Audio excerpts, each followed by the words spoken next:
Welcome back to another episode of Black Sheep Testimonies. I'm here with Socially, I'm Nikki Brown. Nikki Brown. How old are you, Nikki Brown? I am 39. 39. Are you from here? As far as I know. Yes. Where do you live at the moment? Here at the river in Oil Down. Oh, okay, so you consider yourself homeless? Yes. Yes. Are you in any type of substance or type of drug use? Yes. You don't mind going more in depth? The drugs I agree to are fentanyl, heroin, and meth most of the time. And then I gotta quit smoking weed and quit doing cigarettes right now, but I smoke cigarettes today. How hard is it to get it out of here in the streets? Damn near impossible sometimes. Yeah? I've done it before though. Oh, okay. Uh-huh.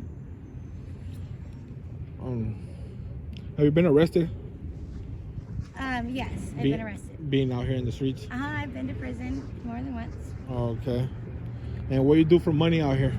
I don't really work for money, and I don't really like it much. So I sometimes I'll collect cans, but I don't really turn them in. I let somebody else. Yeah, that's what people say. The hustle out here is collecting cans and reselling I stuff. usually do it just to be nosy, to be honest with you. Oh, okay. As a female being out here in the streets, do you think it's dangerous? Yes, I know it's dangerous. What kind of experiences do you have being? Well, I've been manipulated by my mind. I've actually lost my mind due to people pushing it in that direction. It's just very dangerous, and you can never decide who's what. And, you know, it's dog eat dog out here. But I'm trying to help, that situation best I can. Yeah. Yeah. Have you been robbed? Yes. Being out here? I've robbed though myself too. So. Like you said, doggy dog world, huh? Right. I've changed for the better a lot. Yeah. Yeah.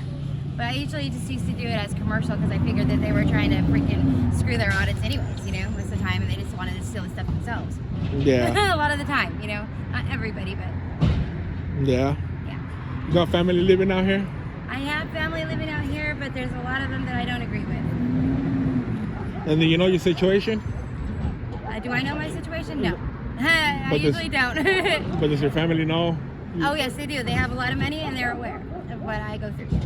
Don't offer help? I don't go to them for help. My grandfather is a man named John Harris, and I would approach him had I thought he would find me acceptable. Okay. Yeah. And have you tried looking for help at the shelters? I've done that, yeah, but I think I'm doing a good job, being nosy, to be honest with you.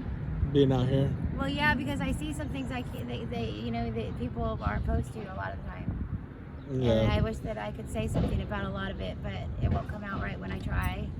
And, I just keep talking and keep trying them. Yeah.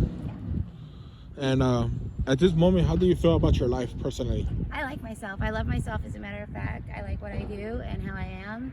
And there's nothing anybody can do about it, you know what I mean? But I'm going to do the best I can with what I have. Sometimes I just if I can make somebody smile when they wouldn't have otherwise done so, I like doing that, You feel like you accomplished something? I really do, Yeah. I gave away a lot of money worth of jewelry, and they're like, it's not real. Well, I don't care. I'm just going to give it away anyway. Yeah, it looks I'm not nice. going to keep the excess, Yeah. I like doing it. It makes me feel good about myself. Like you told me earlier, you suffer with mental illness. The doctor. They call it mental illness, but I found that if you drink water, and I can keep my thoughts together with any drug use that I have, I try not to go overboard and die. Yeah. But there's nothing wrong with always having to hide the drugs was the problem for me. And Yeah. I wouldn't have acted so ridiculous. Chasing for your next high. It's not that. I was just mean and rude and confused when I'm a very smart girl, Yeah. Yeah, and I didn't need to act that way to figure myself out. If that makes any kind of sense. Yeah. Yeah. You feel like the drugs melt you out?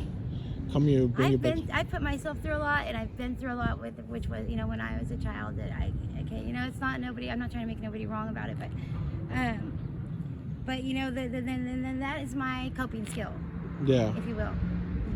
And as you said, as you being younger, you had a rough childhood growing up? No, I didn't. That's the thing. Everything looked fine. But underneath it all, I believe there was a lot of sexual abuse, to be honest with you. Yeah. And I can't really sort it out because the memories of the trauma aren't actually there. Yeah. However, everything around it is pointing to that direction in retrospect. And that, you think that has led you out here? Of course it did. Yeah. Yeah, of course it did. But I like the way I am. Yeah. You know.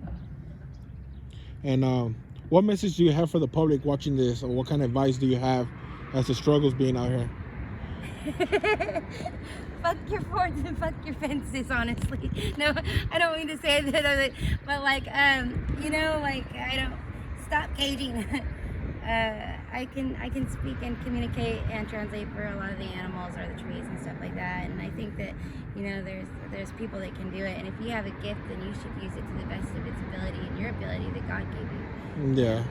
And I don't mean to push God on anybody, but He's real, and I'm not just out here. I didn't, you know, abandon my suburban lifestyle for nothing. I want to make things a little bit better out here for people like me. Yeah. Yeah. Well, And if I can, you know, if there's anything I could ever do for you and you see me around, just let me know. yeah. I'll try. Well, thank you. I appreciate your quick interview, and Thanks for talking to me. all right. All right. Have a good one.